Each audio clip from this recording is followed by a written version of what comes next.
This program is brought to you by the Media Liberty Alliance Foundation in cooperation with OBBM Network TV, bringing citizen-led, creative local media to the forefront of local communities to foster a greater understanding of constitutional liberty and appreciation of what makes us truly free, starting with you and me.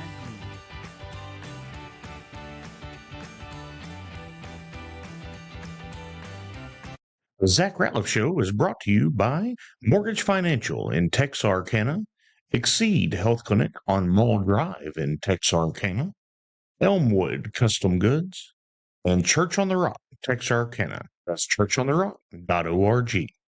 Candidate for Texas Senate James Tallarico claims the Bible is silent on abortion, but he's wrong. He just doesn't like what the Bible says because taking the life of a child is against his political stance. Murder is forbidden in the Ten Commandments and by Jesus. I hope we elect leaders who acknowledge our Creator and protect unborn children rather than throw them in the trash. I'm Pastor John Miller. Visit me at churchontherock.org.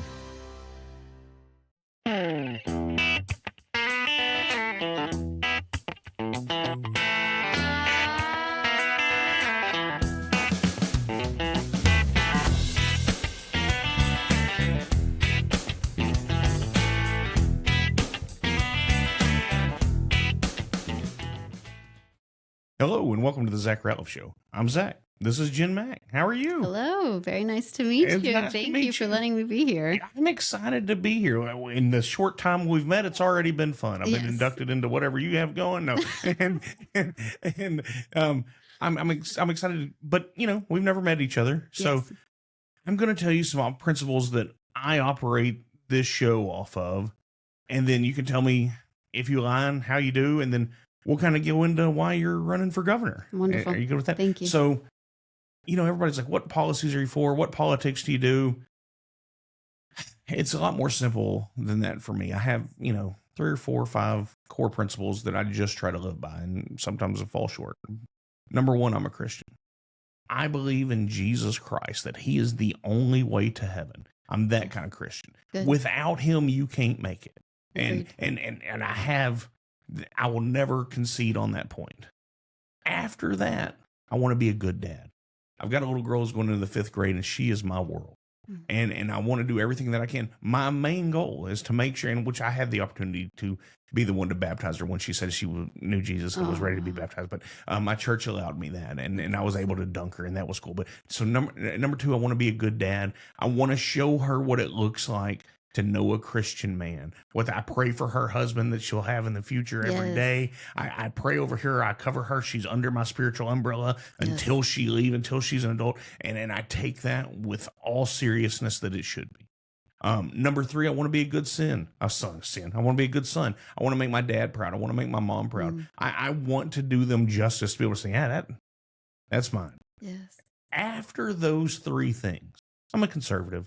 I believe in conservative principles and everything that entails that. And so that's what I operate off of. Yeah. But I believe the first 3 will lead to being more conservative. So I believe the first 3 lead to the 4th. Yeah. So I didn't prepare any questions for you, which I don't for any of my guests, because I just like to do this. But that's where I'm coming from. That's truly my heart. Now, by saying I'm a Christian, do I think I'm perfect? Absolutely not. There was one guy, as I said, that already came to earth that was perfect, and we hated him for it, and we murdered him for it. Luckily, he was God, or by design, he was God, and got up to show us that he was God. Yes. So anyway, all that said, please introduce yourself. Give our listeners a bio. You're talking to a lot of people in Texas. Yes. But 40 states are going to hear you. We're in 13 countries the last time I saw. So, wow. I know this is about you running for governor of Texas, but more than that, there's going to be somebody that hears you that might need something else that you say. Amen. That's good. Thank you. Yeah, you're welcome. No pressure. No pressure at all. Well, my name is Jenn Mack Raphoon. I am running for the governor of Texas as an independent. Okay. I was convicted, and we can go into that, but the entire purpose is to give the nation back to the Lord and the power back to the people. Yeah. And my prayer is that I can put the fire of the founders back into everybody. Okay. We have lost our way. And when I felt that my government had declared war on us, that's when I decided to run. That's a scary feeling. It is. It is, especially when you're not supposed to say it. And so then at that point, do we still have a republic if our speech is so suppressed? Well, I mean, let's just start there. Because I told somebody, I don't know, this year, in the last 6 months, I talked to a lot of people. But they're like, do you really feel like that you're being oppressed? Absolutely. As a white Christian male, I'm the most hated person in this country. Yeah. I mean, I'm made fun of in commercials. I'm belittled. I'm talked down to. Yes. How dare I have a voice? So, do I feel like a Christian's being oppressed? Absolutely. Yeah, 100%. So and we've gotten to a place where the men have left their watch post. Yeah. Completely. And I can't even just blame the men, because it's the women and the government that have taken them off as well. And so if we could find a way to get back into a place where, we can raise them back up to get back to their watch posts, have the women stop fighting with the men and start fighting alongside them to protect our families, protect our children, and walk together in that. We I've got some really radical views on that. I probably won't bring that out because I don't think it'll help you. Yeah.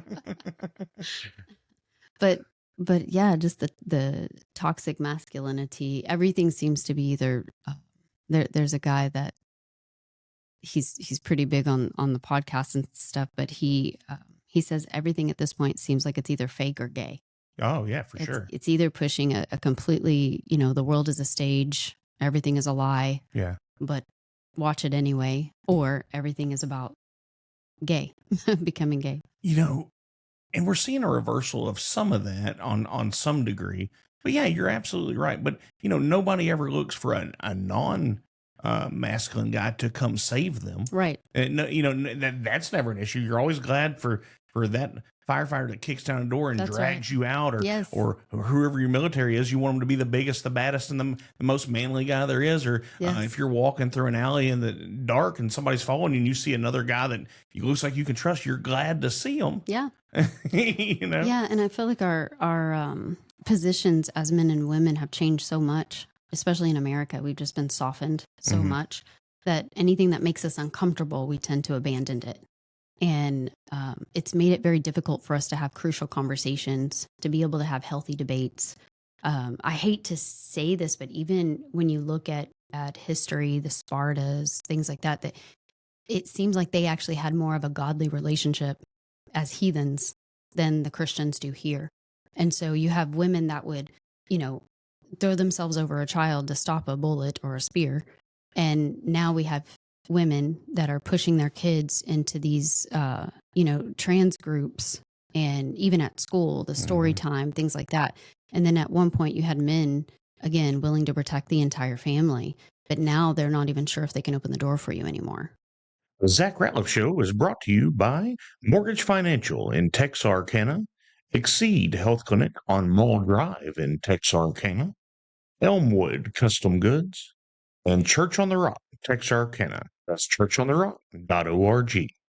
God's idea of wealth redistribution is different from socialism's idea of universal basic income, in which everyone's paid whether they work or not. Jesus talked about two servants who worked and were rewarded with more, while what the lazy person had was taken from him and given to the hard worker.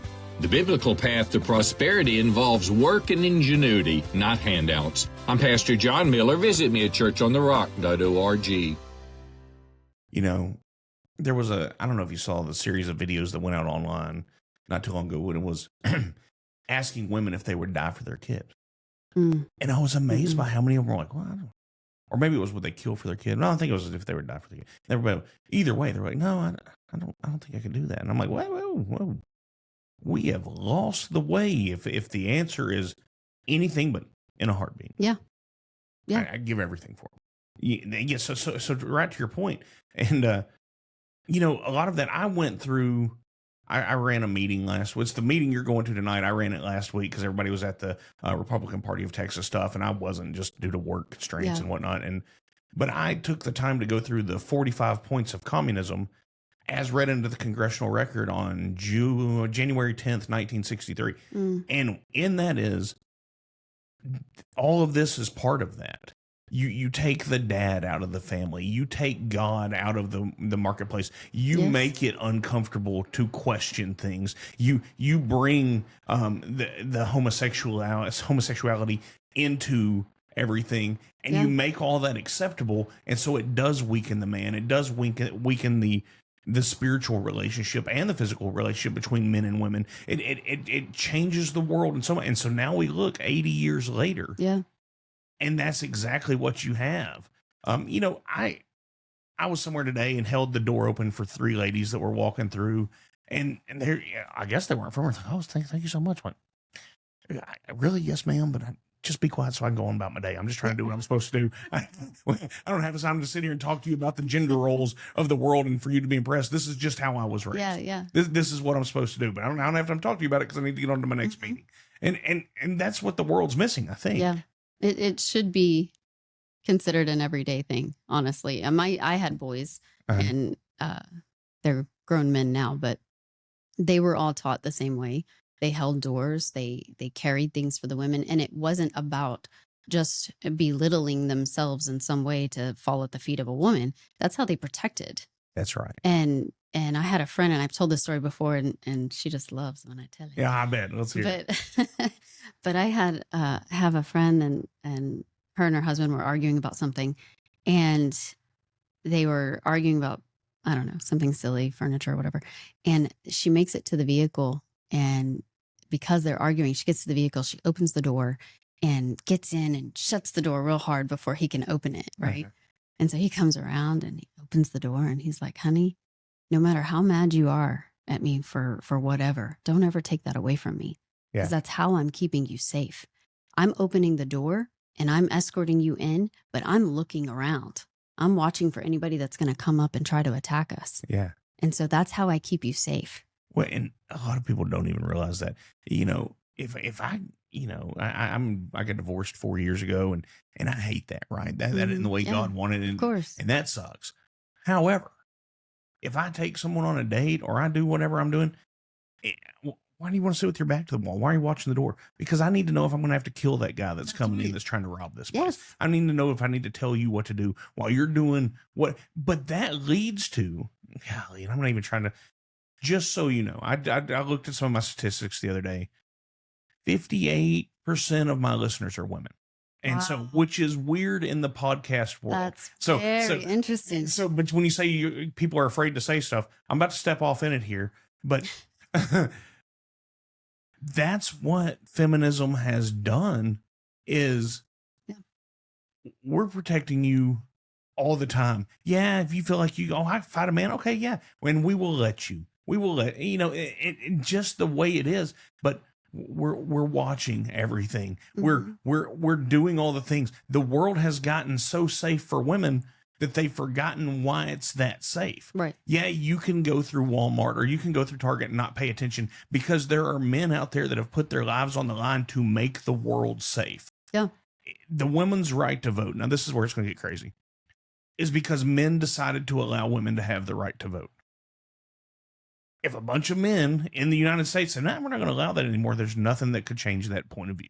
Yeah. That's just the way it is. If they were going to take it back. But nobody wants to admit that. Right. Because they don't, well, and if we get to that point, then we might as well go further into the soft jihad and that's exactly right. To the Muslims. But that's what makes American men, and especially Texas men, very different. Yeah. Is that they honor the Bible.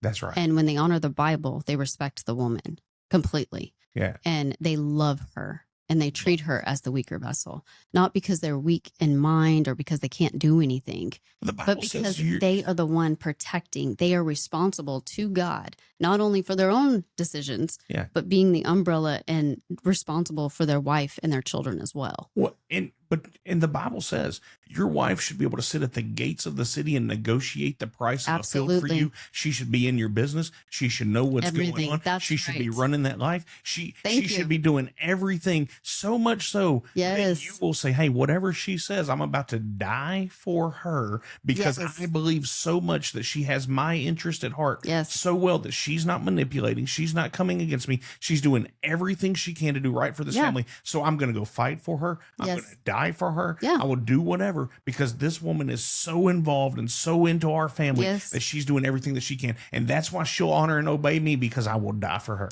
Not only that, that's why we would honor and obey the Lord. That's because right. he chose to die for us. And you think about, Deborah. Mm. I haven't always loved that story. But why? I was kind of more of the go JL. But the story of Deborah, she's obviously married. She's a mother. Yeah. And so you have to wonder what kind of husband she had, Mm-hmm. that he was in a position that could, she's on a mission for the Lord, Mm-hmm. right? There's nothing that's going to stop that. She is on a mission. She's judging the land, judging the people. And then she's even to the point where she's going into battle Yeah. with another man. And so what kind of husband, what kind of amazing man of God gets to where he can allow her the protection that she needs Mm-hmm. to do what needs to be done, the provision, because at that time things were done very differently Right. financially. And so what kind of man was that? Yeah. Like, how secure in the Lord and in his position of wherever he was, that he could just not be concerned, oh, she's going to go to war? All right, well, Yeah. okay. This is what God And wants. here's my men. I'm going to Yeah. probably send with her, you know? That's exactly right. And so it's very interesting that now I think the rise of the feminists came because we have a lot of teaching that is not correct. Mm-hmm. And you just, spent a lot of it right now. We're either told that, it's women that are supposed to rise up. And I do believe we're in a time that we do have to rise up, just like Deborah did when men are coming down and we need them to get back up to where they need to be. You will see throughout different decades, throughout history in the Bible, where men will come down, suddenly a woman will rise. Mm-hmm. And then men are up for a while. And then all of a sudden they come down, and then a woman will rise out of the blue. And that is where we are. But I don't believe that means we're taking the position. I want to rise men up to get back to their watch post. Right. And Well, get us back into a republic again. And then George Washington it. Hey, well, now, yeah. That the republic thing that you keep saying, that's a big deal, because everybody says democracy that and democracy this. It's not a democracy. We are not a democracy. We're not set up to be a democracy. No. Our founders never wanted us to be a democracy No. because they knew what happened in a democracy. That's right. Which is what's happening. No currently. democracy, no two-party system. Do not allow yourself, it says in the Federalist Papers, do not allow yourself to get to a point where you are under a two-faction system, because if you do, it will become one force. So you're that kind of radical. You've read the Federalist Papers. Yes. Yeah. And the anti too, but yes, the Federalist Papers. Yes. There, I think I actually put them in my bookshelf, but yeah, I have them Yes. close at hand, right beside. The harder thing to read for me actually was the Meditations of Marcus Aurelius, because I'm like, oh my gosh, I'm going to need a thesaurus. Like, this is but you have to read these You things. have to know the intent of the founding documents. Well, because it's not all emotion. We're not doing it. And that's where our media tries to keep us. And that's where, and even like for you, everything you've said to me is what the Republican Party should be. Exactly. It's not what the Republican Party currently is. Right. And it's what the Democrat Party used to claim they were. Yes. And they have long since abandoned. Yes. And so in my mind, I'm like, golly, this is exactly what needs to be said. Yes. But as you said to start, this isn't often allowed to be said. That's anymore. right. That's right. And so I've had people ask me, do you really think it's possible? Do you really think you've got 7 days left? You got a week left. Do you really think it's possible to even get the signatures to do this? And are you still in that stage of it? Yes. Okay. And so with that said, that's a multiplication challenge. That's it. 10 people get 10 people, do it a couple times. We can get it done in 72 hours. Right. The issue is, why do we have a system that's set up to ensure that it is nearly impossible for someone to even try? And if that's the case, then I have to ask, or I guess I should say transition from running the campaign to running a stress test on Texas. Do the people of Texas still have the power to put someone on the ballot? Or is it that power has already been taken from us without us noticing? Because I have been banned from political text messaging. What? All of my social media has been suppressed. And I don't mean that in a way of I'm not getting the followers I want. I mean, genuinely, Grok came back, all the AI stuff came back and said, after the election cycle, due to your faith-based content and your political content during an election cycle, your accounts have been suppressed and algorithmically throttled. And you know, it's funny you say that because I was just talking about here on here the other day. I can watch my view count go up. And then what people don't know is I can also watch it go back down. You know, so it'll say the people that I know, I've seen it go, I've refreshed it enough to watch it go hundreds of places in reverse. Yeah. That's a very, listen, when you're talking about Jesus and you're talking about wanting to do what's right and you're going against the grain, that's what happens. And Absolutely. And we were never promised as Christians an easy life. We were just asked to talk to him, and he told us that he would make it okay. Yeah. Like Yeah. he'd take care of us. Yes. But some people are born to be martyrs. Yeah. So, I mean, that's not an easy ride for Right. sure. Sorry, I wasn't trying to, but that's just. No, I agree. In fact, he made it very clear. It's going to be a rough road, but I'll be here with you. That's exactly, So and that's the piece. There's nothing that's going to be super easy for us. In fact, we should be hated. Yeah. And we will cause people to go against one another. And I will tell you. He said father against son. Yes. And, you know, one of the best things that ever happened to us was Biden getting in presidency. Absolutely. Because it caused the sleeping church to finally get their butts up. The silent majority. The silent majority to get up and do something. Because our politics have become so spiritual. And we say that, you know, it's the spiritual, you know, the churches and things like that getting too involved in the politics. And that's not what's happened. Yeah. You've got people like James Tallarico, which I truly believe, and I'm saying this to however many people, I truly believe that man has an Antichrist spirit. And I truly believe it because he literally went to seminary school to fight Christians in politics. And if you look at an article just a couple of years ago. He's a heretic. I mean, 100%. But he specifically said he wants to run for governor. That's his plan. And so as he does this, his next position is he's hoping to run for governor, and he wants to prove and prove the things that he's saying and fight the Christians that are in politics. And he destroys the Republicans, to be honest with you, because they don't have the word in them. And so they write these bills, and then he doesn't use the bill. He reads scripture to them. Yeah. Does it not say this? And they don't know how to refute And it. they don't know how. They simply say, oh, well, I guess so. Well, you should say, yeah, it's written, but it's also written this. Yeah, yeah. And they can't. You can use part, well, just like you keep talking about the watchman, right? Well, that's in Ezekiel where it says the watchers on the wall. If they don't let everybody know, then the blood of those that fall will be required from them, or something like that. I mean, that's Ezekiel. I've said it on here a bunch of times. It's either 31:6 or 32:6. Anyway, it's Ezekiel right there in that area where he's talking about the watchman on the wall. That's exactly right. But yeah, then you get a Tallarico that turns around, or then I'm harder on Republicans on this show than I am on Democrats. Democrats ride for the brand. Yeah.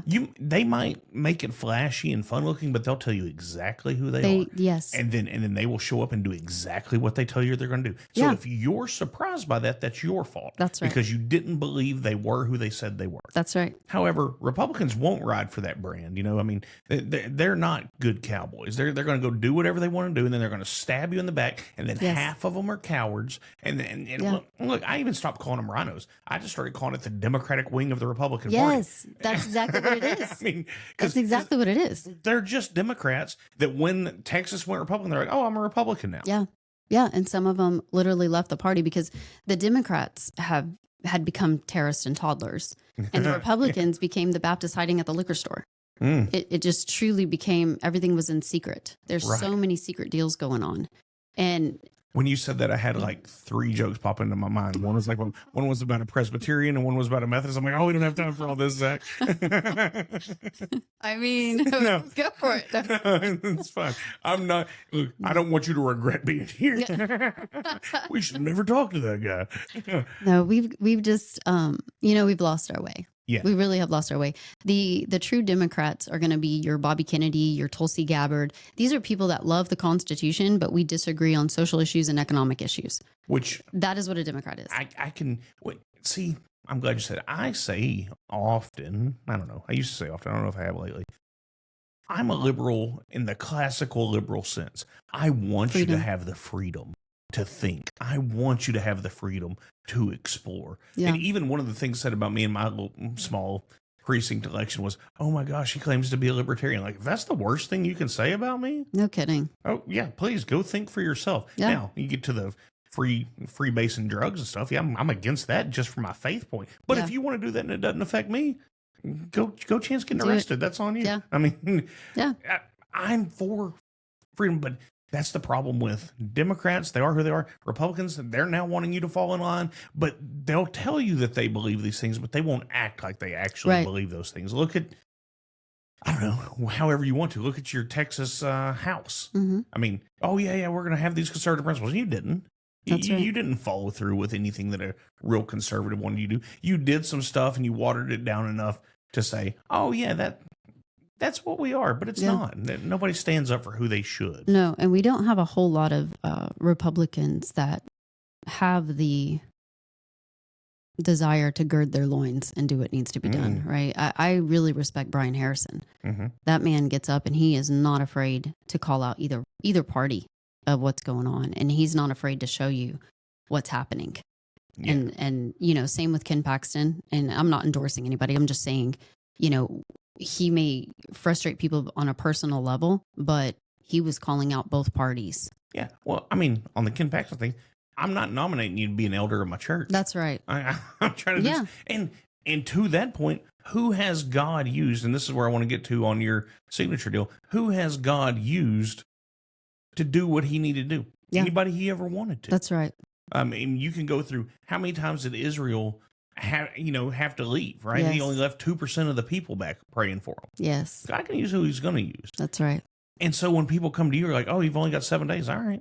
Yeah. If that's what God wants you to do. So be it. And maybe, and I even said this to Doc Pete Chambers when he's been on the show twice. Yeah. And I was like, hey, God's using you to spread a message, and however he deems it be used, that's how it'll be used. That's right.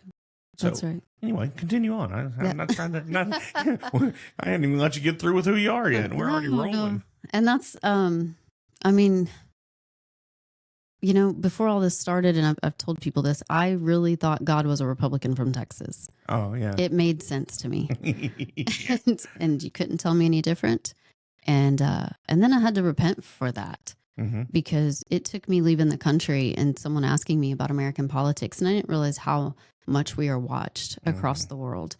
And the lady told me she was a mentor for I had gone on some mission trips and then did some ministry training, and I wasn't thinking about running for office at all, but I was wanting to go in and more continue to lead in the ministry. And she said, if God asked you to leave the Republican Party, would you do it?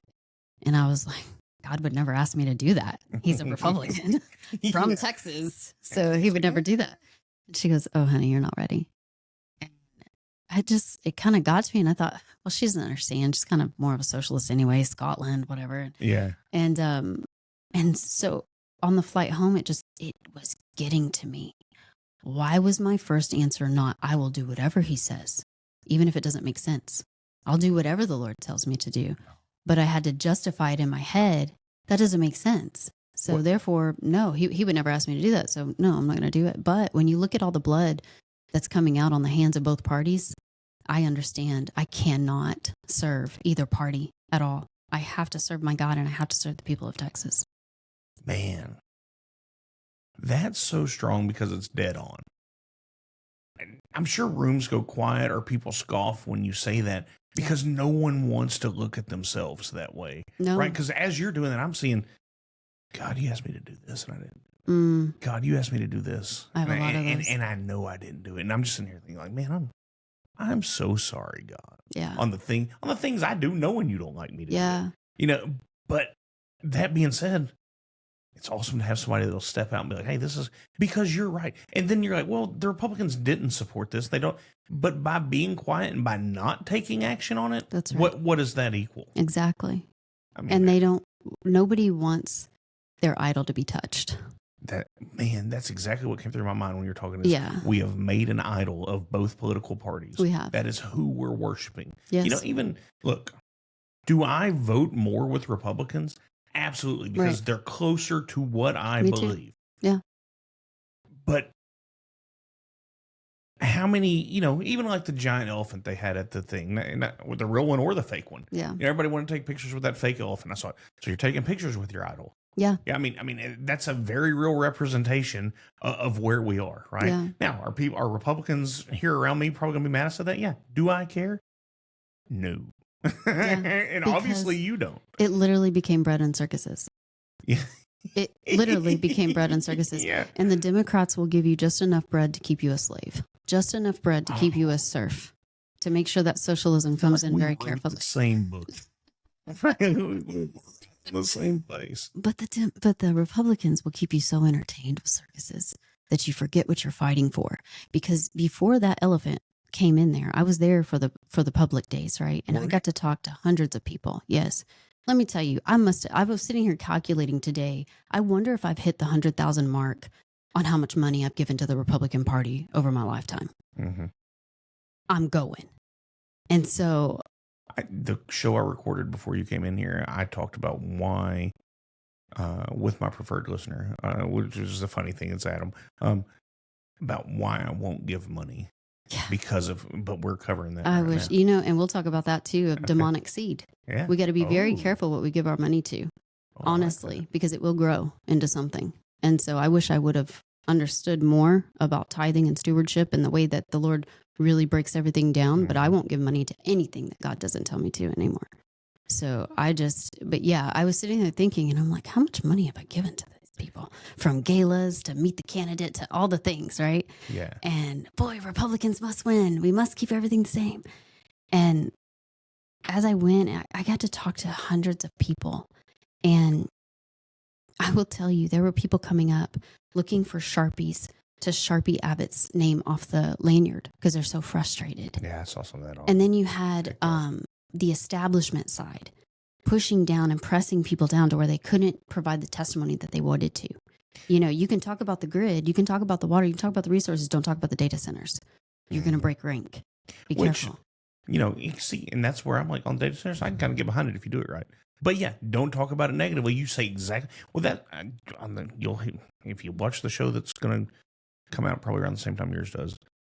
I mean, it said, yeah, there was a script given that people had to read and told not to get off that script. Yep. I mean, that's 100% what was just said. Yeah.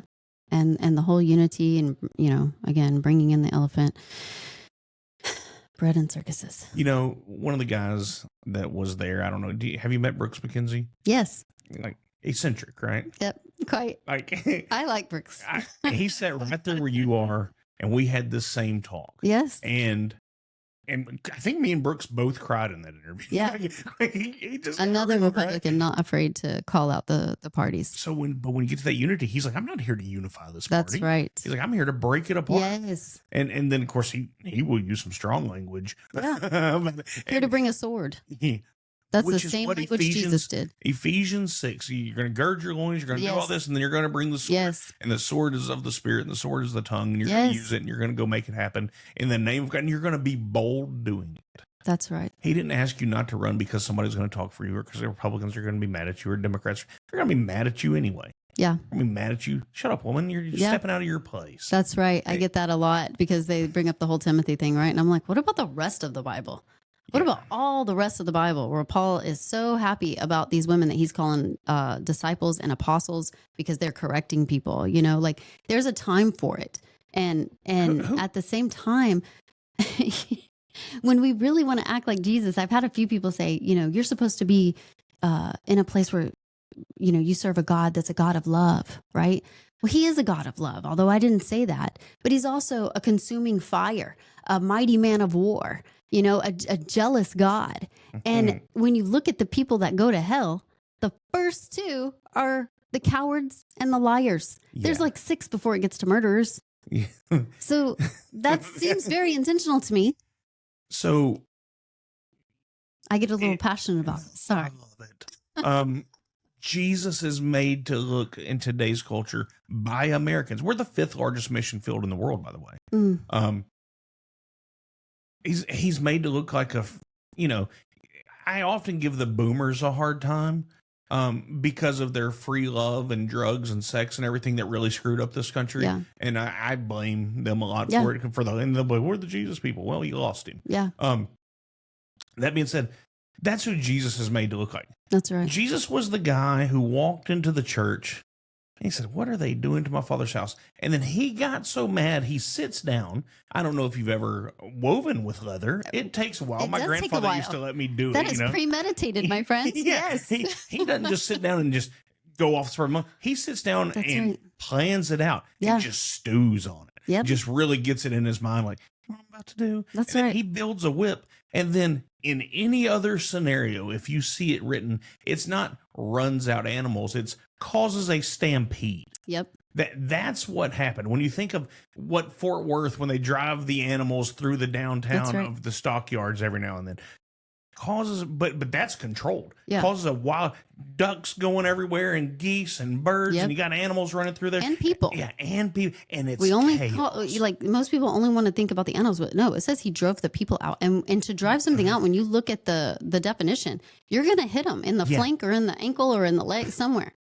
So when I think of Jesus, that's who I see. He Yes. loved them enough to make them not do it. Yes. Just like my dad used to love me enough to paddle me. Yes. Right? Yeah. That's also love. Yep. And you know, I busted my kids' butts, Yeah. and they turned out to be awesome men. Right. And they make mistakes, they mess up. They're not, Yeah, we all but do. but they work hard. Yeah. And they love their family.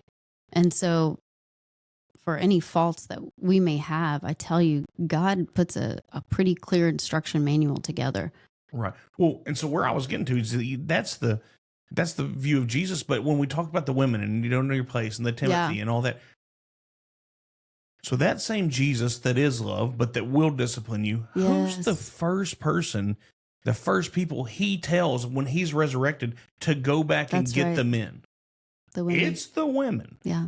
Now, in a book, as you said, in the culture, in a book that's very much written at a certain time by certain people in a certain way of life. Who had to- prostitutes in their temple. Yeah. Yeah, that's exactly right. hmm They're going to choose to make sure and point out that it's the women first, only if it's by God saying That's that women can come get you. Women can call you back to be the men you're supposed to Yes. be, as you just said, is what you felt like needs to happen. Yeah.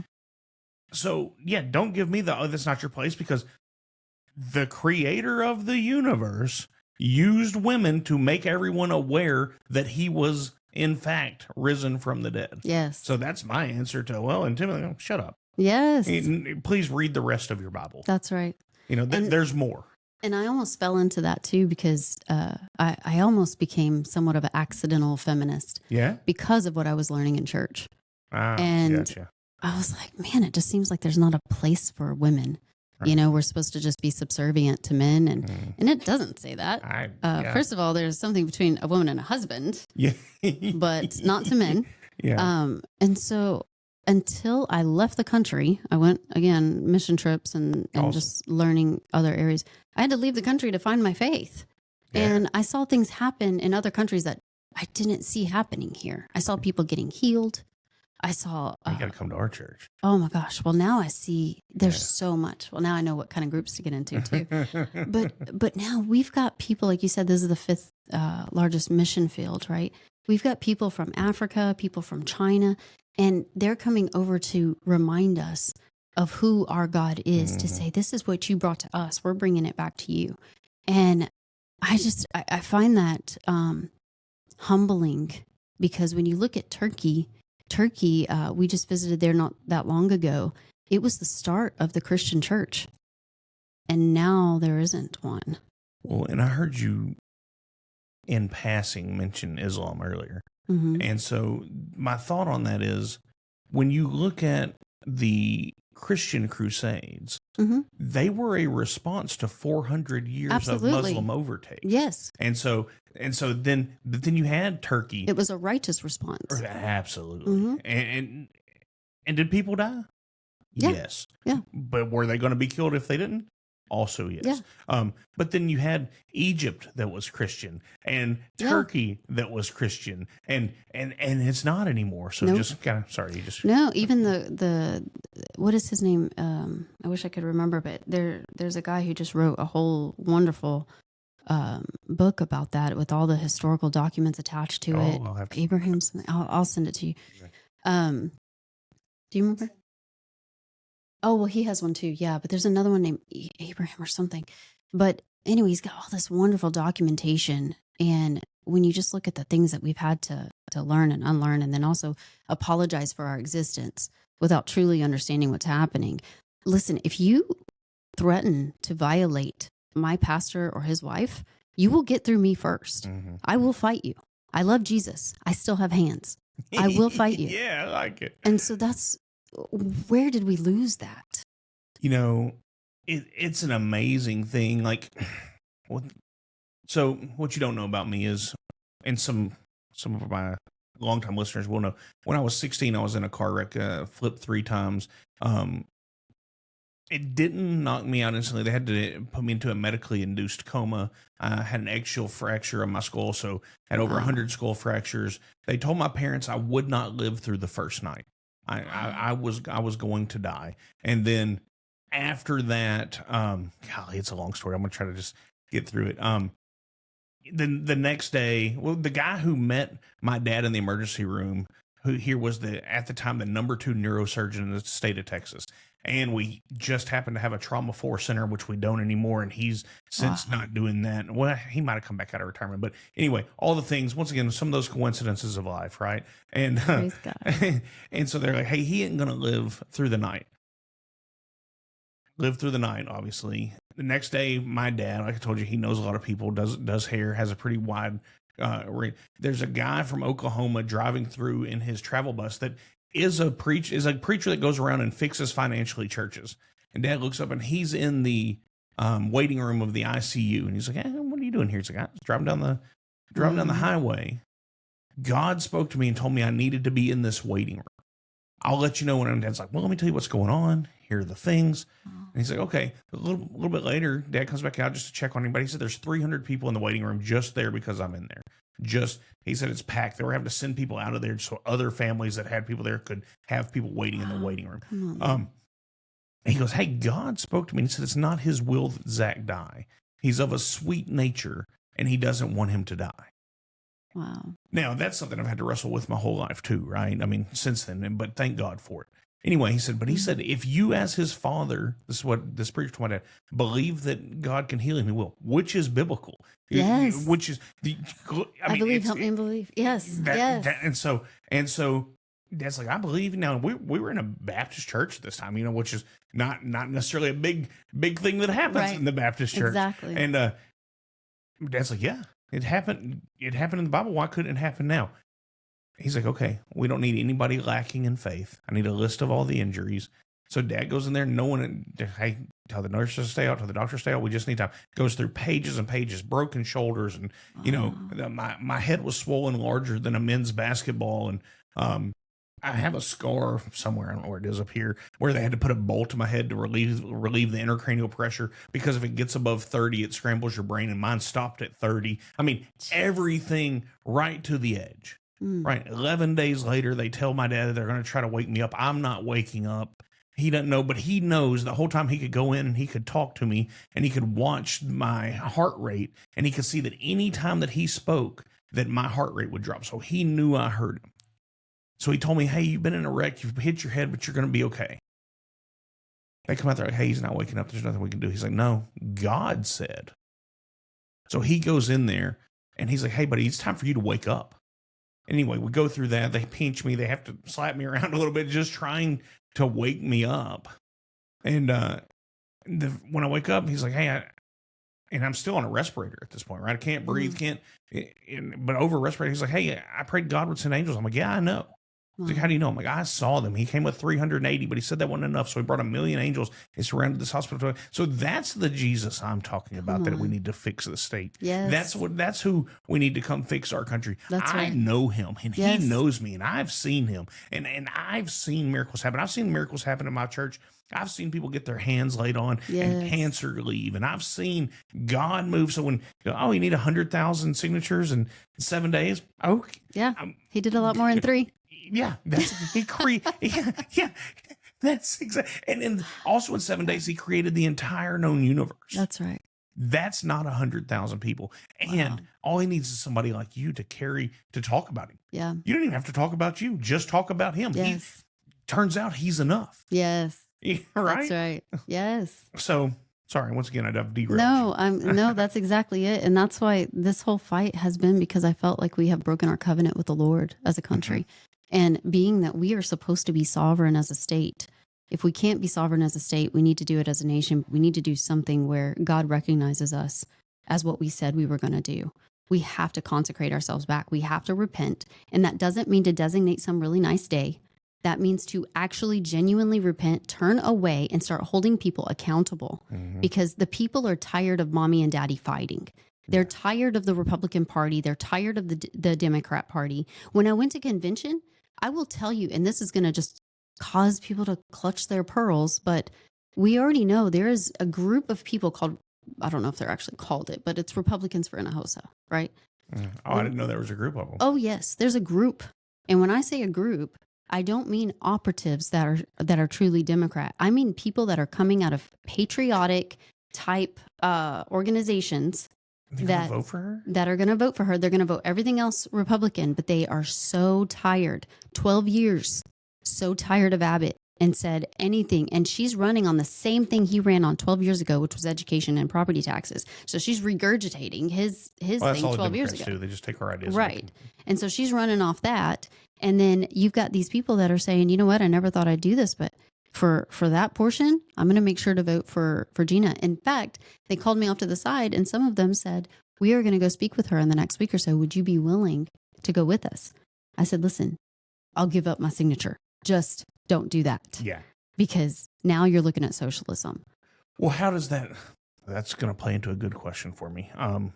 Yeah, people are worried about me splitting a vote. And it's like, you guys are so split. Yeah. As a, not just Republicans, but the conservative group as a whole. You've got pro-Israel, anti-Israel. Either you're an evil Zionist or you're a Jew responsible for all evil. Yeah. When was that a thing? And that has become such a situation. That's 8 months. Yes. That's the thing. And then you've got pro-Trump, anti-Trump. You've got the establishment of the Republican Party and the grassroots that are barely breathing. They're being choked out like they're weeds. And so You don't have the pro-Jesus. No. Heaven forbid you say something about that. we've got people saying that you're speaking too much about God. And I'm like, have you read the documents? It's about 70% of each one. So the Declaration of Independence is a prayer. If you look at it and you truly read it 50 times if you have to, it's a prayer. Right. And so Well, that was back when people knew how to read. We don't even teach that in school anymore. right. So then that's another thing. You take handwriting out for a decade, right? Well, just listening to different neuroscientists and things like that, there is something that happens to the brain when you're handwriting. It is very important to keep the creativity. And our Federalist Papers specifically said that we need the men and what God gave them, which is a glorious love of danger, to prevent tyranny. Because if we can prevent tyranny, we'll prevent universal slavery. If we don't have masculinity, then they will take out creativity. We'll lose all the beauty that we hold dear. And we will, again, end up in a place where we're completely oppressed.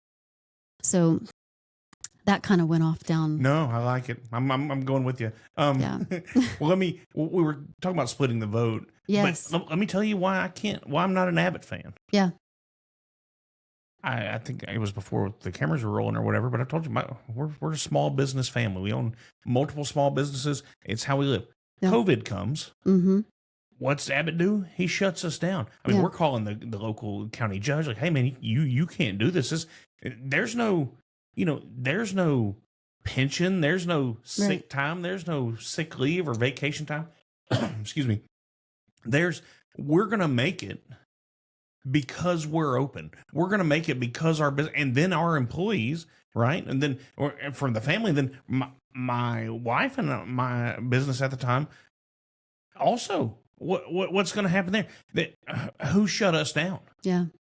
Who's the one that wasn't man enough to say, hey, we're just going to get through this? That's right. Yeah, science says what it says, but people have gotten sick for the eternity of the world, and they will continue to, and that's just a risk you got to take. Yep. But that's part of that love of danger. All of a sudden, we were cowards. Yes. All of a sudden, we weren't taught to be like, we're going to go take this bike and build this wooden ramp. We're going to jump it and see what happens. That's right. Right? That's Yeah. lost.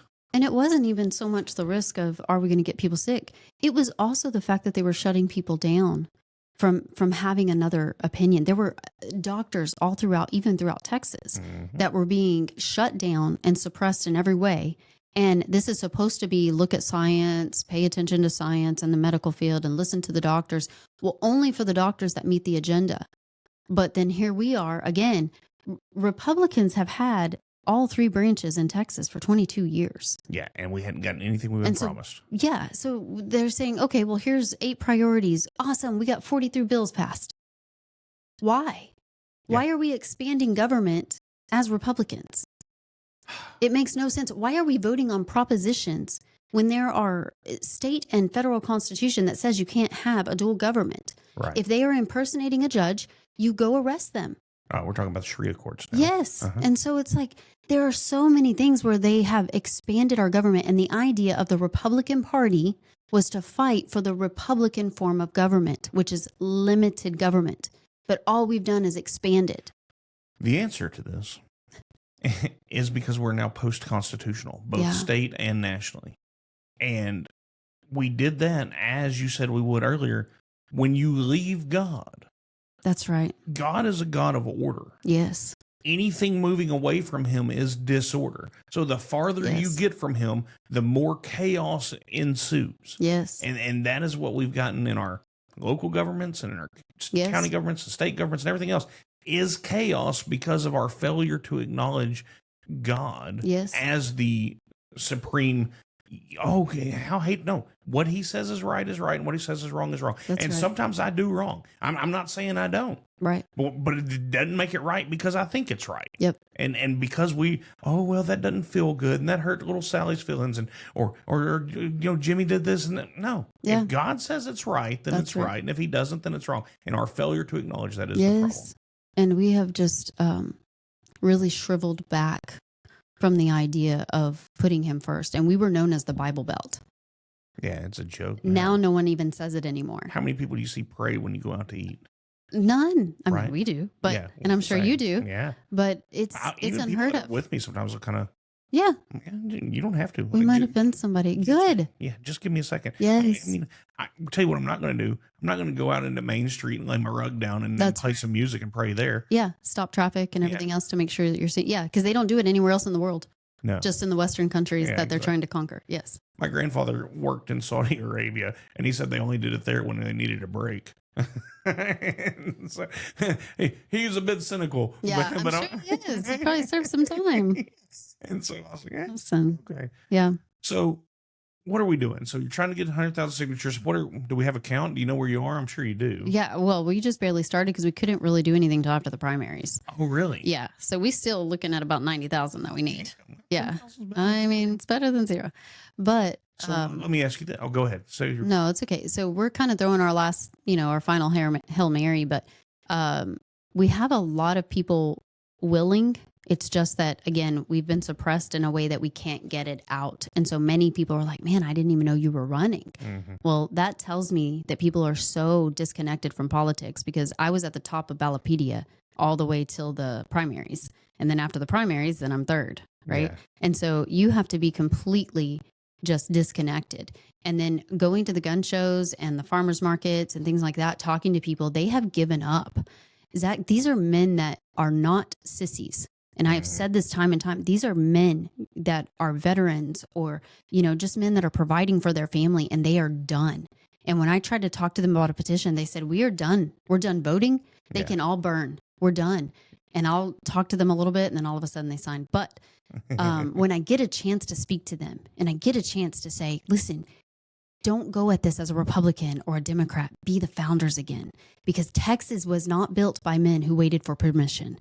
And we can't start waiting for permission now. We had guys riding in from Tennessee That's to fight right. at the Alamo. Yes, that's right. You know, I mean, my daughter in her 4th grade class, ending the year, had a Texas play, you know, and her part was she was one of the ladies that sang for the old 300 or whatever. And Yes. And of course, I gave her a hard time about some of the verbiage in the song because I'm like, that's not exactly right. But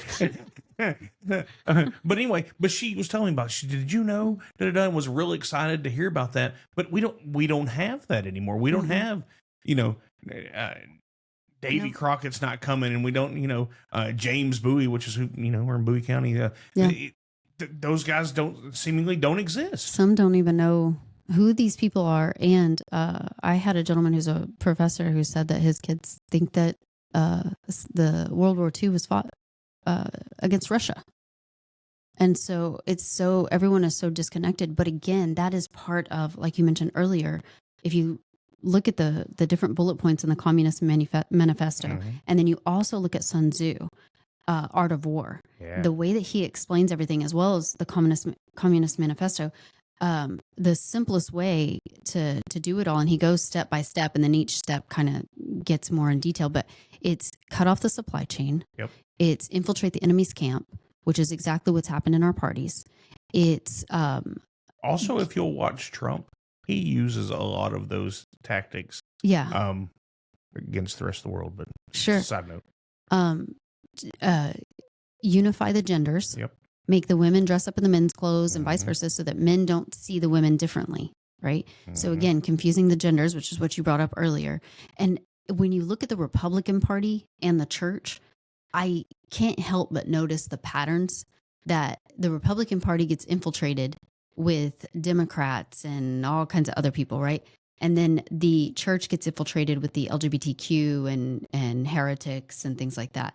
The Republican Party gets to where they have become such cowards that they don't stand up for the things that they need to stand up for, that they know that they should. They know deep down. There is no, you know, I'm pro-life with exceptions. No, there's no murder. Right. Period. You don't get to kill innocent. Yeah. And so they had become complete cowards. And then the pastors, too, had gotten to a place where they won't speak on such things because they don't want to ruin their tax exemption. Right. And so each one is kind of reflecting each other.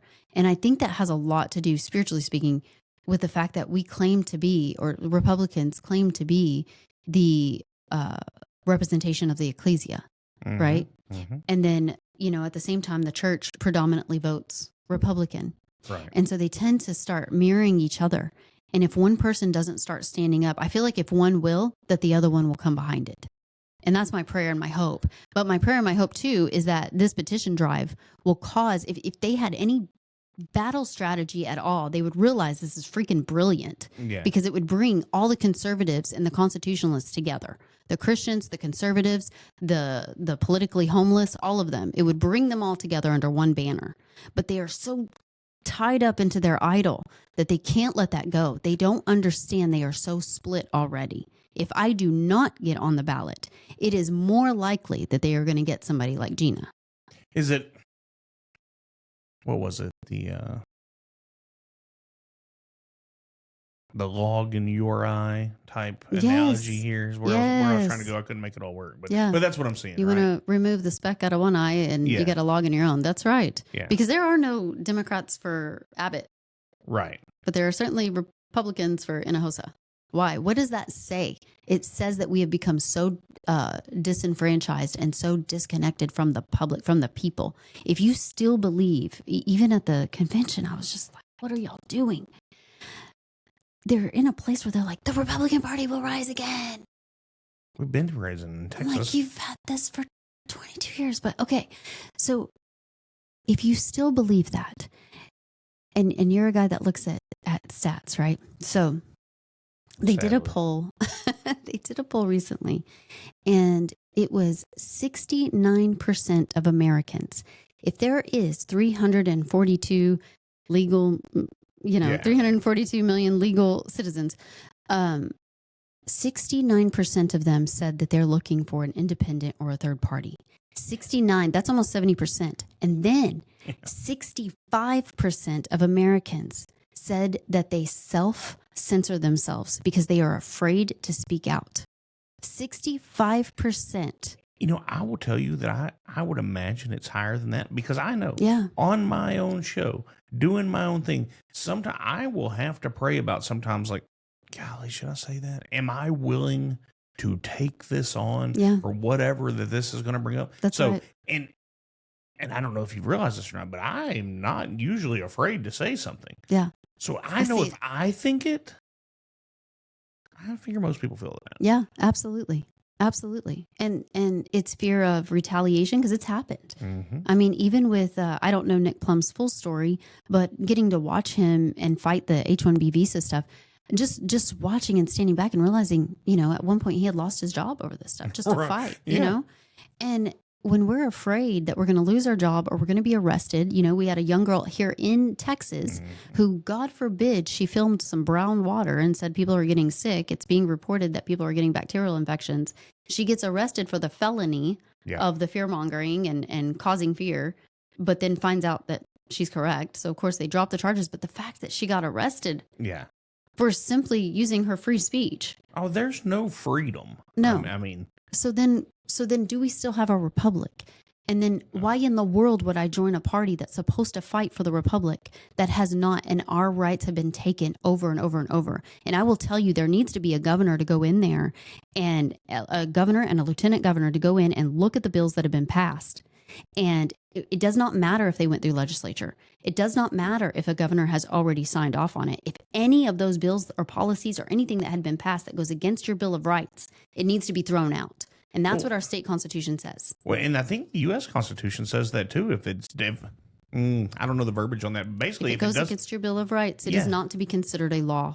Yeah, so you don't have to do it. It's unlawful. Now, you got to. But look what's happened. Right. Government has gotten bigger.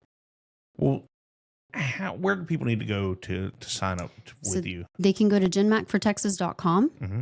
And you can just fill out the contact form, put your county where you are, and we will find you. We will figure out a way to find you, get to you, and we will bring an actual petition to you.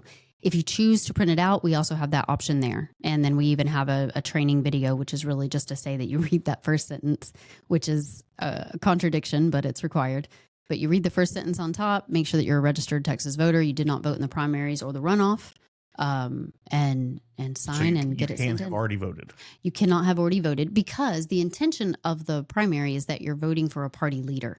Gotcha. Right? But they have not made it that way. And so what they've done is made things very difficult for people by putting in propositions that they feel compelled to vote on. And that's why there's no closed primaries, because they didn't make it easy for you to have a closed primary. At the same time, you had a lot of local elections where people felt like they were having to vote for, again, rules and propositions and things like that. So yeah, it made it pretty difficult. But at the same time, the numbers that we've seen is less than 30 or somewhere around 30-something% of Republicans voted in the primary this go around. Oh, there you go. So I feel like there's a lot to grab. The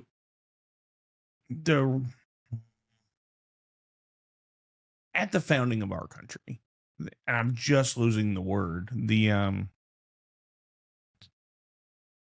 I don't know. Whenever we decided that we were going to turn, it starts with an R. I just can't come up with it. The revolution? Yeah, there you go. Okay. Like, it's an easy word. It just wasn't there. I'm trying to start one myself. Yeah. Yes.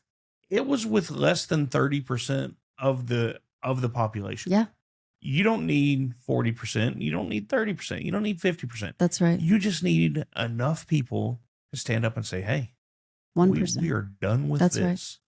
That's right. So that's my prayer. Just get that fire back into your bellies. Be willing to walk away from the idols for a moment, because it's not about choosing, Republican or Democrat. We've got to get back to our foundation of where we are, where we came from. Remember who we are and where we came from, and get back to those foundations. And if we do that, we will be successful. We've already seen it in El Salvador. Just simply turning your country back to the Lord. What happens? You go from the murder capital of the world to arguably one of the most safest. And then also very friendly to entrepreneurs, right? Amazing capitalist country. And so we've seen what happens when people do that. But you've got to get to a place where you break free from the people who have an enormous lust for power. Let's end it with that.